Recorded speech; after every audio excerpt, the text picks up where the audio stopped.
मुंब्रा के बीचों बीच बन रहा है सबसे लग्जरियस और premium project DZ city.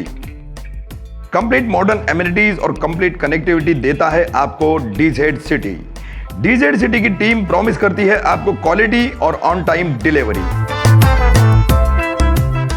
DZ city के बारे में ज्यादा जानकारी के लिए दिए गए कॉन्टैक्ट नंबरों पर कॉल करें।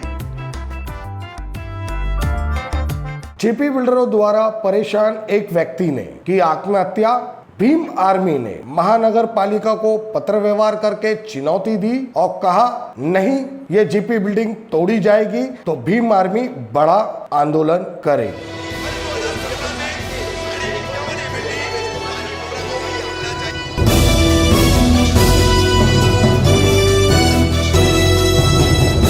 मैं शेख शाहिद हिंदुस्तानी रिपोर्टर में आपका स्वागत है। जैसे कि हमने कल एक खबर आपको बताई थी जिसमें जीपी बिल्डरों से परेशान होके जो उनका माल सप्लायर था उसने पंखे पे लटक के अपनी जान दे दी।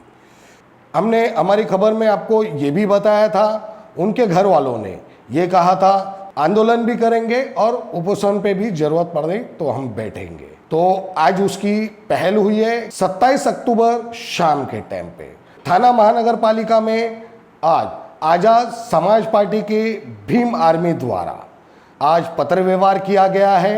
उन्होंने ये सिलफाटे के पास जो पेट्रोल पंप है एचपी का उसके सामने जो बिल्डिंग है जो हमने हमारी खबर में आपको बताई थी, इस बिल्डिंग में ये धोखादायक है और इस बिल्डिंग को नहीं तोड़ा जाएगा। तो इसके लिए भीम आर्मी ने आज पत्र व्यवहार थाना महानगर पालिका में किया है। ये पत्र व्यवहार उन लोगों ने कमिश्नर को भी दिया है और एएमसी महेश आयर साहब को भी ये पत्र व्यवहार दिया है और दीवा प्रभाग समिति में भी पत्र व्यवहार किया गया है। अब ये बिल्डिंग उनका कहना है ये और जो दोस्ती स्कूल के सामने वाली बिल्डिंग, ये दोनों बिल्डिंग नहीं तोड़ी जाएगी, नहीं जमीन डोज किया जाएगा। तो भीम आर्मी द्वारा एक बड़े आंदोलन का महानगर पालिका को सामना करना पड़ेगा। आज उसकी पहल की गई है और जो हमने आजाद समाज पार्टी के भीम आर्मी के साथ बातचीत की वो हम आपको सुना रहे हैं। भाई क्या नाम है आपका? मेरा नाम सिद्धोधन माधव कामले है। मैं आपने आज थाना महानगर पालिका में आपकी संस्था के बैनर तले जो आपने पत्र व्यवहार किया है, तो आपकी संस्था का नाम क्या है और ये पत्र व्यवहार आपने किस वजह से किया? पहली बात ये हमारी संस्था नहीं है, हमारी nationalise party Azad Samaj party. उस पार्टी के अंतर्गत हमने जो हमारे पनवेल शहर में एक जो इनके पुत्र है दीपक बिल्डर, इनसे परेशान होकर उन्होंने आत्महत्या कर ली।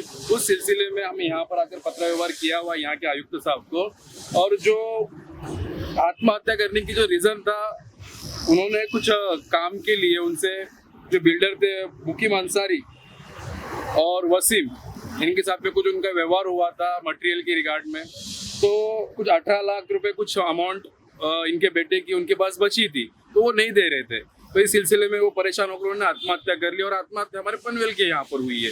तो उसी सिलसिले में हमारा इतना ही कहना है कि जो ये मुकीम अंसारी और वसीम, इन्होंने जो भी वो पैसा लगाया, जो भी मटेरियल लगाया हुआ है, वो उनके शील फाटा के कंस्ट्रक्शन के अंदर लगाया हुआ है और वही मुद्दे को लेकर उसी परेशानी से परेशान होकर इनके बेटे ने आत्महत्या की है। तो हमारा महानगर पालिका थाना से यही निवेदन है कि जो अनधिकृत बांधकाम है उसको उसकी कार्रवाई करे, उसकी चौकसी करे।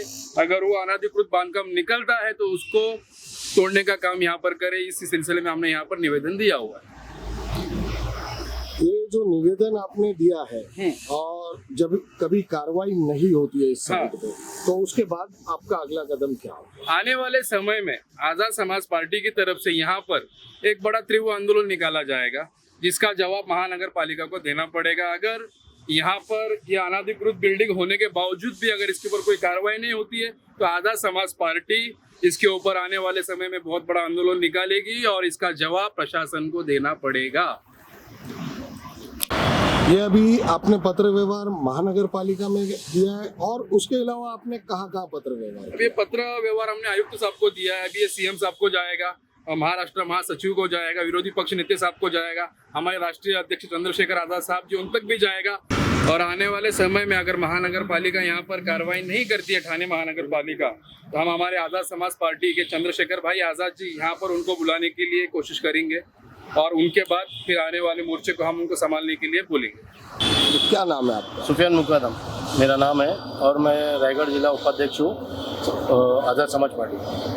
अभी कुछ दिनों से आप लोग देख रहे होंगे बहुत सारे न्यूज़ में डेली न्यूज़ में आ रहा है कि ये जो आई है इनके बेटे ने सुसाइड कर लिया है और उसकी वजह भी अब तो सब लोगों को पता है कि बबलू और वसीम जो दो व्यक्ति है, उसमें से एक व्यक्ति है जो हमारी जानकारी के अनुसार वो नेपाली, उसको नेपाल का सिटीजन है इसकी, नेपाल की, और वो ऐसा हमको भी पता चला कि नेपाल वो ऑलरेडी भाग चुका है यहाँ से।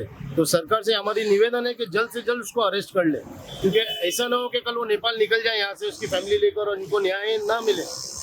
ये हमारे नागरिक हैं और उनको न्याय दिलाना हमारा फर्ज है, हमारा कर्तव्य है, और इनको ही अगर हम न्याय न दिला पाए तो हमें बहुत शर्म, हमको अपने आप में शर्म आएंगी कि हम अपने हमारे नागरिक जो हमारे साथ हमारे एरिया के उनको हम न्याय न दिला पाए। और एक नेपाल का जो बंदा है वो यहाँ से एक बंदे को आत्महत्या करने पे इतना उकसाया, उसने आत्महत्या कर ली और वो यहाँ से निकल चुका है।